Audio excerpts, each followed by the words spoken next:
I won the biggest climbing competition in the DMV last year. I decided not to compete this year, but I'm still trying all the climbs. This video, I'm trying the women's open category, which was V8+. My wife was only one of 2 competitors to send all 3 climbs, so let's see if I can keep up with her.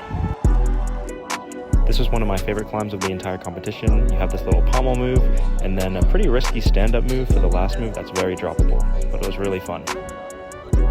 This was the power boulder of the round. I decided to do this little campus paddle for the beginning, but the holds were all pretty positive, except for this hold immediately after the 10, but then the rest of the holds were very in-cut, so they weren't too bad. My wife ended up getting this really quickly in only 2 tries, and power's not her strong suit, so she was really happy with how she did on this one. This last boulder was probably the most interesting out of the 3. You have this pretty interesting and funky dihedral section to just get stood up in this corner. Then trying to get your foot out to this little jib was pretty precarious. And then immediately after that, you have to do a stand-up and switch feet, pretty much no hands. I decided not to use the 10-point hold. And the 15-point hold is pretty good, but this just feels like a risky position trying to stand up on this volume.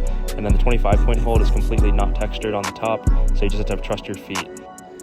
That's it for the women's open climbs. In the last video, I'll be trying the men's open climbs, which were definitely the coolest and most interesting. So make sure you follow along to see how I do on those.